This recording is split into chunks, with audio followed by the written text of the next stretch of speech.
Nós tivemos um desfecho aí do caso Selma Arruda, lá no Tribunal Superior Eleitoral. Ela havia sido cassada por unanimidade aqui no TRE, e na oportunidade me lembro que nós convidamos o advogado, especialista em direito eleitoral, José Antônio Rosa. Ele veio aqui bater um papo com a gente, e é claro, mais um episódio aí desse capítulo, dessa novela aí, da cassação da Selma, ontem. E, para isso, nós o convidamos mais uma vez, doutor José Antônio Rosa. Muito boa tarde, obrigado por atender mais uma vez ao convite da nossa equipe, da nossa produção. Boa tarde. Boa tarde, Onofre. Para mim é um prazer estar aqui e poder contribuir, dar algum esclarecimento sobre o assunto. Doutor José Antônio, no TRE foi unanimidade. Ontem, 6-1. Desculpe a minha ignorância, né? Mas quais são os recursos que cabem aí? Porque nós vimos no caso Lula, cada um de nós aprendemos um pouquinho sobre direito, né? Todo mundo ficou curioso. Embargos infringentes, não sei o que lá mais e tal. O que cabe, se é que cabe algum recurso agora no caso da senadora Selma? Na verdade, ainda cabe um recurso chamado embargo de declaração. Embargo de declaração. Mas o embargo de declaração, ele é para decidir sobre alguma obscuridade ou alguma coisa que aconteceu no processo que não foi bem explicado, ou que o ministro relator não tomou conhecimento ou passou por cima, para dar uma consertada que não necessariamente possa ter correção de rumo da decisão já tomada. Com a decisão tomada ontem, de 6-1, esse um voto do ministro Fachin... Pode gerar também embargo infringente? Pode gerar, ele permite que se faça um embargo infringente. Qual a diferença da declaração com o infringente? É que o embargo infringente, ele pode ser pedido, inclusive, a anulação da votação que cassou o mandato dela, podendo, inclusive, pedir que seja rediscutida a ação no sentido de fazer com que ela não seja cassada. Ou seja, então, esse recurso, ele vai para onde? Para o STF ou para o próprio STF? Não, esse recurso de embargo é no próprio TSE, e ele tem como relator o mesmo relator que é no processo hoje, que é o ministro Og Fernandes. Então, ainda existe uma luz aí, no caso, Selma. E ela tem qual o prazo? Porque, primeiro, eles têm um prazo lá de até 6 meses, se não me engano, para esse acordo, para publicar esse acordo, não é isso? Não. Isso é tudo... O acordo, a publicação é imediata. A dificuldade dos acordos da publicação é apenas de juntar os votos, quando há voto, demora mais, quando há um voto divergente que saiu vencedor e que o novo muda de relator, o relator que deu o voto e que perdeu a sua condição de relator porque perdeu no voto, muda de relator e o relator tem que fazer o acórdão. Então demora um pouco mais, aí 1 semana, 3 dias, 4 dias e tal. Nesse caso aqui, como o voto condutor do relator foi o voto vencedor, ele simplesmente vai agora juntar todos os votos que foram dados por escrito, quer dizer, não tem grande dificuldade. Aí ele fará a ementa é o resumo da decisão e será publicado. Eu acredito que 2, 3 dias, 4 dias no máximo, estará publicado aí o acórdão que levou à cassação a senadora Selma Arruda. Boa tarde, doutor José Antônio Rosa. Prazer recebê-lo aqui no programa. Doutor, ela será cassada dos direitos políticos por 8 anos, mas esses 8 anos pode se transformar em 15 anos. Dá para o senhor explicar para a gente com relação a essa situação?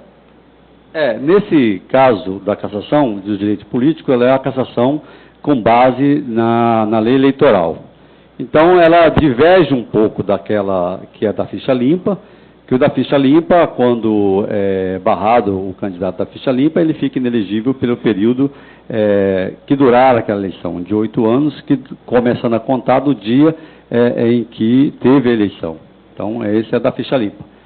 Nessa questão da lei eleitoral, ela fica inelegível pelo período de 8 anos e vai começar a contar esse período de 8 anos a partir da decisão do TSE. A partir de agora. A partir de agora. Começa a contar a decisão e ela fica por 8 anos inelegível. Porque a dúvida que eu estou perguntando é que se não seria a partir depois que terminasse esse mandato de 8 anos. Não. 8 anos ele é corrido a partir dessa data. É certo que, como já passou um ano e pouco das eleições, se ela quisesse voltar e tivesse condições de voltar a ser candidata nas eleições de 2026, ela não poderia, porque ainda não completou o período de 8 anos. Exatamente. De qualquer forma... Então, nesse caso, os 8 anos podem se transformar facilmente em 12 anos. É verdade. Bom, doutor Zé Antônio, com relação à vaga, a partir de publicado o acórdão, ela tem um tempo, ela deve recorrer, né? Ela recorre no cargo ou o cargo ela já perde de imediato a partir da publicação do acórdão? A decisão ontem, ela terminou por volta de 10 horas e 15 minutos da cassação por 6-1 da desembargadora, da senadora Selma Arruda. O que nós vimos depois foi uma discussão sobre, primeiro, se assumiria ou não assumiria o terceiro colocado. E essa posição foi defendida pelo ministro Tarcísio, que emitiu o voto dele favorável a assumir, não de forma temporária, mas de forma definitiva. E há um fato engraçado aí, é um fato que deve se considerar, porque o pedido do terceiro colocado, Carlos Fávaro, foi no sentido de assumir temporariamente, até que tenha nova eleição. E o ministro veio com um voto no sentido de que ele assumisse definitivamente. É muito mais do que ele pediu. Pois é. No direito nós chamamos isso de extra petita. Não foi o que ele pediu, foi mais do que ele pediu. Já há uma ilegalidade aí. Uma irregularidade isso. Mas por 6-1, foi definido que não assume o terceiro colocado, porque não encontra respaldo legal em nenhum lugar. Todos os argumentos usados pelos advogados do Carlos Fávaro, eles são antes da mini-reforma eleitoral de 2015. Ou seja, não tinha justificativa nem para assumir temporariamente, nem definitivamente. Nem definitivamente.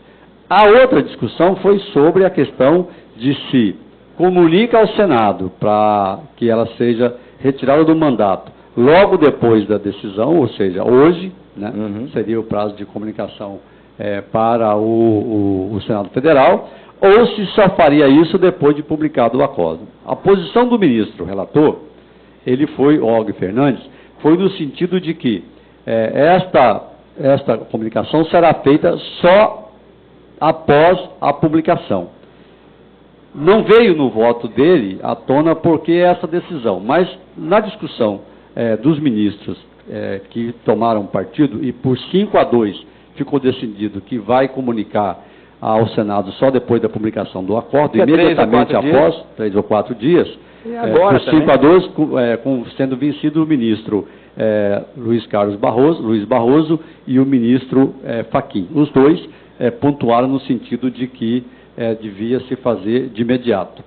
Esse de imediato já aconteceu há 2 anos atrás, quando o próprio Luiz Barroso foi relator de um processo da cassação do mandato do governador José Melo, que era governador do Amazonas. Ele foi cassado, ele e o vice foram cassados por abuso de poder econômico, e o Tribunal Superior Eleitoral determinou, por decisão do voto do relator, que seria feito imediatamente após o término da votação, seria comunicado à Assembleia Legislativa e ao TRE para realizar a eleição e para dar posse para o presidente da Assembleia Legislativa, para que ele conduzisse o Estado até que tivesse novo governador, fizesse nova eleição. Pois bem, desta decisão, houve uma cautelar no Supremo Tribunal Federal, em que o relator foi o ministro Lewandowski, e ele concedeu uma liminar para que não fosse retirado do cargo o governador e que as eleições não dessem andamento enquanto não tivesse publicação definitiva ou não tivesse o julgamento definitivo do processo. Pois bem, correram com o processo, fizeram a publicação em tempo recorde e julgaram também em tempo recorde o agravo regimental, o agravo o embargo de declaração, que foi feito pelos advogados do governador, e aí isso votado, eles tentaram de novo uma outra cautelar, no sentido de que fossem suspensas as eleições, mas aí o Lewandowski, que era o ministro que já estava prevento, não concedeu, e as eleições transcorreram normalmente, e o ex-governador Amazonino Mendes foi eleito governador para aquele mandato tampão de pouco mais de 1 ano. Bom, doutor Zé, e agora, então, na sua opinião, a vaga o Senado, Mato Grosso, perde uma vaga no Senado, essa vaga fica em aberto lá, e foi definido também nessa decisão se será feita nova eleição, foi definido que será feita nova eleição. Quando será essa nova eleição? Vai coincidir com a eleição de prefeito e vereadores no ano que vem? Não há essa possibilidade. Primeiro, por conta da urgência. O Senado fica sem uma vaga. De 81 senadores, passamos a ter agora 80 senadores. Porque foi cassada a chapa toda, não foi só a senadora. A chapa toda. Porque é motivado por abuso de poder econômico e político nas eleições. Então, participa o primeiro e o segundo suplente, mesmo que não tenha nenhuma participação no evento, é caçada a chapa toda porque não existe só um senador. Veja bem, se não caça a chapa toda, vamos supor que não, já está comprovado, está provado que a segunda suplente não teve nenhuma participação nos fatos. E ela ficaria sem perder o mandato, por exemplo. Ela ficando sem perder o mandato, ela assumiria o cargo. E o cargo é oriundo, fruto do abuso de poder econômico. Exatamente. E do uso indevido de recursos. Ou seja, está viciado. Está viciada. Mas, nesse caso, a segunda suplente, que não tem atividade política nenhuma, não é uma ativista política, ela era assessora da senadora Selma, a Cléry, ela vem, oriunda inclusive do judiciário, vem com ela do judiciário para a campanha. Ela teve a sua declaração de que foi cassada, mas não foi tornada inelegível. Já o Possamay e a Selma foram tornados inelegíveis pelo período de 8 anos. Até porque o Possamay tem envolvimento direto, porque é com o dinheiro dele que era pago aquele trabalho de marketing à empresa Genos, antes mesmo da campanha, antes do início da campanha. Na verdade, quando começou-se o processo, tinha conhecimento da empresa Genos. Né? Depois que começou o processo e quebrou o sigilo bancário de ambos, da Possamay e da Selma, descobriu-se muito mais gastos que tiveram nesse período. E aí a robustez do processo que se tomou, só não viu essa robustez o ministro Fachin, no voto dele, que eu considero um voto teratológico. O que é isso? Teratológico para nós no judiciário é aquela coisa absurda, fora do prumo, fora do rumo, que não tem nenhuma assim. Onde é que você achou isso, meu filho? Como você achou isso? Bom, daqui a pouco, doutor José Antônio, eu quero pedir para o senhor ficar só mais um pouquinho, eu sei que o senhor tem compromisso, né? Mas ainda temos tempo, agora são 12 horas e 43 minutos. Na volta do intervalo, eu quero a sua repercussão política, porque, é claro, nós estamos falando do ponto de vista técnico até agora no momento, mas o senhor também é um ser político, animal político, já foi, inclusive, exerceu cargos importantes, né, em Mato Grosso, e eu queria agora o lado político dessa visão. Tivemos agora o lado legal, o lado técnico, vamos entrar agora no lado político. Aí vem algumas perguntas, a população fica perguntando, pô, gente foi pego com dinheiro, no paletó, na caixa, não sei o quê, até agora nada. A gente desviou dinheiro de maquinário, não sei o que lá, nada. Ambulância, não sei o que, nada. A mulher com menos de 1 ano perdeu o mandato legítimo com mais de 680 mil votos. Será que não é injustiça? Será que não é perseguição? Será que não é por causa da atuação dela, na época ainda que era juíza? Será que não é a atuação dela agora, que foi contra o filho do Bolsonaro, que foi a favor, e ela que foi articulou, e ontem o Senado votou lá a mudança na Constituição com relação à prisão em segunda instância? Será que ela não mexeu com interesses do próprio STF, que teve gente lá do STF ontem que faz parte do TSE? Então são perguntas do ponto de vista político. E se ela não tivesse deixado o partido do presidente, PSL, antes, né, que se elegeu o partido do presidente, agora nem do presidente não é mais do PSL, vai criar o próprio partido, mas já deixou o PSL e foi para o Podemos. Será que se ela tivesse ficado quietinha no lugar dela, sob guarda-chuva do presidente, da sua família, dos seus filhos, não tivesse incomodado ninguém, ela não conseguiria enrolar isso? Não conseguiria fazer alguém sentar em cima do processo dela e ser julgada só depois que concluísse o mandato, como já aconteceu várias vezes com vários outros? São as perguntas políticas que o senhor responde daqui a pouquinho.